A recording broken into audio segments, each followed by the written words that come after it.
Hey, this is Matthew with BI Polar.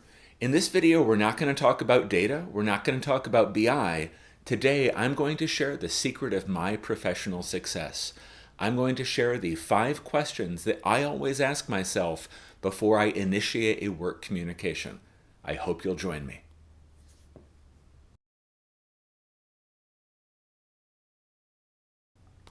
As a data or BI professional, you need to work with others across your team and across your organization, and this means communication. In this video, I want to share with you the 5 questions that you should always ask yourself before you send an email, before you schedule a meeting, before you start a chat, or before you deliver a presentation or lead a group discussion. And these 5 questions will make the difference between putting in the work and actually getting the results and the impact that you need. The first question you should ask is, who is my audience? If you don't know who you're communicating with, you can't reach them where they are. And if you don't know who your audience is, you probably want to think twice about attempting to communicate with them because your outreach is not going to achieve the results that you need. The second question that you should ask yourself every time is, what is your goal for communicating with this audience? If you can't clearly explain to yourself what your goals are, you want to think twice before you communicate with anyone else. Ask yourself, what are the outcomes that your communication will produce in order for you to consider it a success? Do you need your audience to take some specific action? What is it that you need them to do? And keep in mind, if all that you want to do is share information to say, here's something that I know and now you know it too, maybe think twice there as well, because information sharing on its own without a larger, more impactful goal is often not the best way to engage with an audience, to waste of your time and a waste of theirs. The third question that you should ask yourself is, what does my audience care about in general? What motivates them? If you don't know what your audience cares about, it's going to be harder for you to achieve your goals. If you understand their priorities, what they're working on, what they're rewarded on, this is really key. And the more you know about them, the better prepared that you will be to communicate with them to achieve the goals that you've defined. The fourth question that you should ask is, why will my audience care about what I'm telling them? What's in it for them? How is your communication going to intersect meaningfully with what they care about, their concerns and their priorities? If you can't identify a clear overlap between their concerns and your message, this is often a signal that you're not communicating with the right audience, and maybe you shouldn't send that email or schedule that meeting in the first place.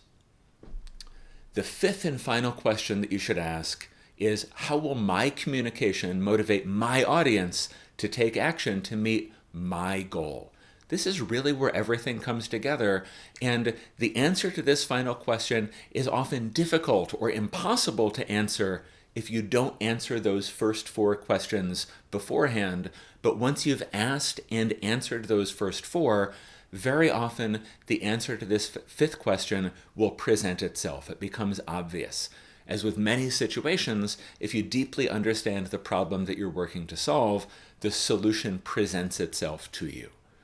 Now, you may be asking, do I really need to do this every single time, every email, every chat message, every meeting, every presentation? I believe the answer is yes. Just as if you're learning a martial art or some other skill, practice is where excellence comes from. And if you get in the habit of going through these questions, if you ask these questions of yourself each time that you're communicating, the first few times it's going to feel awkward.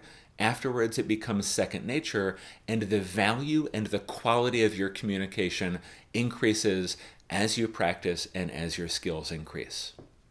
The communication that you produce when you consistently follow this guidance, when you consistently ask these questions and act on your own honest answers, is going to be more concise and more focused communication. People will notice, and they'll notice in a very good way. I've recently had multiple leaders from across my organization reach out to me to thank me for the quality of my communication and the communication of members of my team, because they know that when they get a meeting invitation or an email or a newsletter from my team, that it's going to be valuable and it's going to be useful. You could get that type of feedback as well, and the impact and increase in responsibility that often comes with it. And a key thing to keep in mind as well is that if you know who you're communicating with, and if you know your own motivations and goals, very often success follows as a direct outcome of these two things. If you don't know what you need, or if you don't know who you're communicating with, then very often you are doomed to failure before you begin. Now, I've presented my 5 questions. These have served me very well in my career. Love to hear what you do, how these work for you, and basically what results that you get when you start putting these into action. Can't wait to hear from you. We'll see you soon.